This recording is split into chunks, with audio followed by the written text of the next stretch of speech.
जय गुरु जी संगत जी। संगत जी, आई होप कि आप सब गुरु जी के ब्लेसिंग से, उनकी असीम कृपा से बहुत ही अच्छे होंगे और अपनी लाइफ में बहुत अच्छा कर रहे होंगे। संगत जी, अगर आपकी लाइफ में कोई प्रॉब्लम है या कोई भी परेशानी है तो आपको परेशान नहीं होना है, क्योंकि लाइफ है तो प्रॉब्लम्स भी होंगी।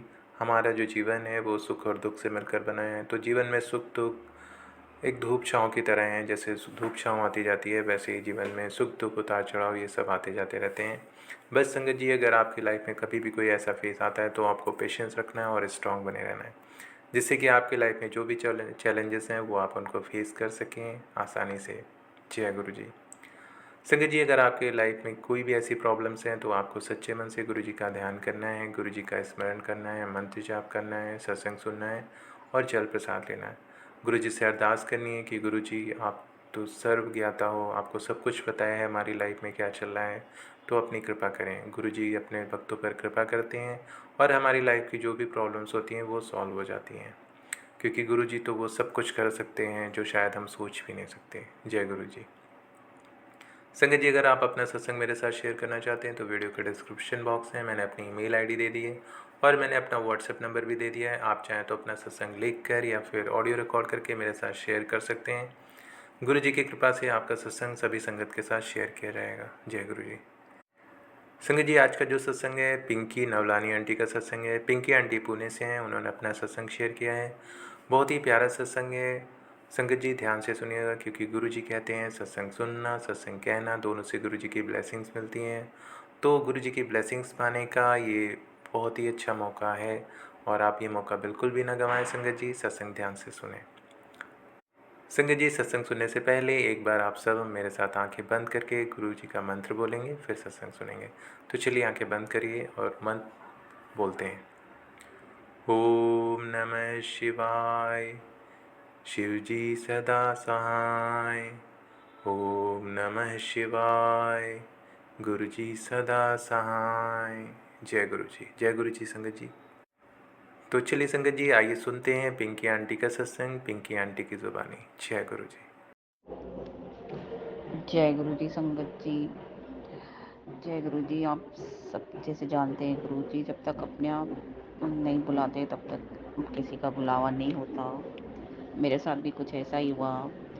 1 साल पहले लास्ट ईयर अगस्त में मेरी मदर इन लॉ गई थी, मतलब उनके रहते हैं ब्रदर सिस्टर दिल्ली में। वो गई थी लास्ट टाइम दिल्ली में, तब वहाँ से बड़े मंदिर गई थी। तब गुरु जी का स्वरूप लाई थी, घर पे हमारे आए थे गुरु जी। तब तक उन्होंने बस मुझे इतना बताया था, ये स्वरूप है, आप उनको जैसे मंदिर में भोग वगैरह चढ़ाते हो वैसे चढ़ा देना। बस इतना ही बताया था। मैंने भी वैसे चढ़ाना शुरू कर दिया और यहाँ पे हमारे यहाँ सत्संग होता है तो मेरे मतलब जाती हैं वहाँ पे। मेरे को भी बोला था लेकिन मैं नहीं गई थी उस टाइम। फिर एक बार मैं गई थी उनके साथ, लेकिन फिर मैंने उस टाइम मेरा नहीं हुआ था इतना कनेक्शन गुरु जी के साथ, मैं नहीं जा पाई। मैं गुरुद्वारे जाती थी, मैं गुरु जी को वाहिगुरु जी को मानती हूँ, अभी तक मैं भी उनको मानती हूँ। लेकिन अभी जस्ट सितंबर, मतलब हाँ, जन्माष्टमी से पहले मेरे को ऐसे ही यूट्यूब, जैसे तो मैं यूट्यूब तो चलाती थी, अमृत वेला करती हूँ मैं रिंकू वीर जी का, जो अमृत वेला होता है उल्लासनगर में। मैं उल्लासनगर से नहीं हूँ बट मैं उनके साथ जुड़ी हुई थी अमृत वेला में। तो मैं उनका ही सुनती थी, सत्संग वगैरह करती थी। यूट्यूब तो मैं यूज़ करती थी, मतलब चलाती थी, लेकिन कभी ऐसे गुरु जी का ऐसे कोई मैसेज वगैरह मेरे पास नहीं आता था। लेकिन अभी जस्ट जैसे जन्माष्टमी के 7 दिन पहले ही, मतलब 1 वीक, तो उस टाइम मेरे पास मैसेज जैसे फ्लैशेस होने लगे। फिर मैंने पढ़ देखा, ठीक है। फिर मैंने मन में ऐसे कुछ भी, जैसे बोलते टेलीपैथी, मुझे नहीं पता था इसको टेलीपैथी बोलते हैं, लेकिन मैंने जैसे भी क्वेश्चन कर रही थी मन में अपने, तो मेरे पास आंसर आ रहे थे। तो ऐसे ही मेरा हुआ बिलीव। बहुत डामाडोल भी हुई, बट वैसे वैसे मेरे को आंसर मिलते गए गुरु जी की तरफ से। तो फिर मेरा बिलीफ सिस्टम बना है। अभी जस्ट ही जुड़ी हूँ, इसलिए मुझे माफ़ करना संगत जी, मुझे नहीं पता था गुरु जी इतने पावरफुल हैं। मैं जस्ट बता रही, मेरी मदर लॉ ने भी मुझे इतना नहीं बताया था कि है इतना पावरफुल गुरु जी या क्या या नहीं। फिर अभी जैसे जैसे मैंने सत्संग सुनना शुरू किए हैं वैसे वैसे मेरा बिलीफ सिस्टम बन रहा है, आगे भी और बढ़ता जाएगा। अभी जस्ट जब मैं बिलीव भी नहीं करती थी अप्रैल में, मेरी मदर इन लॉ भी नहीं थी घर पे, तभी हमारे पास 2 स्वरूप थे घर पे हमारे रखे हुए। तो एक स्वरूप, छोटा स्वरूप था जो उसका कांच गिर के टूट गया हमारे घर पे। फ्राइडे की बात थी। तो मेरे को ऐसा फील हुआ कि कुछ होने वाला है क्या बुरा, ऐसा कुछ। लेकिन मैंने उस टाइम इतना ध्यान नहीं किया क्योंकि मैं उस टाइम नहीं कनेक्ट थी गुरुजी से। फिर सैटरडे को क्या होता है कि मेरी बेटी गार्डन में शाम को खेलने जाती है, वो 9 इयर्स की है। वो बॉटल लेके जाती है। वो एक्चुअली बॉटल मुझे किसी ने गिफ्ट किया था, लेकिन मुझे पता नहीं था कि उसके अंदर कांच है। मतलब अंदर से कांच का बॉटल है, ऊपर से वो प्लास्टिक तक का था। तो ऐसे मुझे ध्यान में नहीं था कि अंदर से कांच है। वो खेलने गई तो वो बॉटल लेके चली गई, और गार्डन में खेलते हुए बच्चों से गिर गई, किसी से बॉटल गिर गई और कांच अंदर ही टूट गया था। और उसको ही पता नहीं था, उसने पानी पिया, कांच उसके अंदर गया नहीं गया वो पता नहीं। वो थूक के आ गई थी पानी, लेकिन ऊपर मेरे पास बहुत रोती हुई आई कि मम्मा बॉटल टूट गई। तो मैंने कहा कोई बात नहीं बेटा, बॉटल ही तो टूटे, क्या हो गया इसमें। फिर उसने पूरा बताया कि मम्मा उसका बॉटल में कांच था और वो ऐसे ऐसे टूट गया था, और फिर मैंने पानी पिया, मुझे लग रहा है मेरे अंदर कांच चला गया है। मैं इतना डर गई उस टाइम। तब मैं बता रही हूँ, मैं सिर्फ गुरुद्वारे जाती थी और वाहिगुरु जी को मानती थी। तो मैंने उसको बोला तू वाहिगुरु वाहिगुरु करके चल, हमारे में पास का हॉस्पिटल था, वहाँ पे लेके चली और घर पे उस टाइम कोई भी नहीं था मेरे पास। बस 5 मिनट का रास्ता था, 5-10 मिनट जितना भी पैदल पैदल जाते हुए उसको वाहिगुरु का जाप करते हुए हम पहुँचे हॉस्पिटल। फिर ऐसे ऐसे मैंने उनको बताया सारा, उसने किया, एक्सरे वगैरह किया, डॉक्टर ने दवाई वगैरह दी।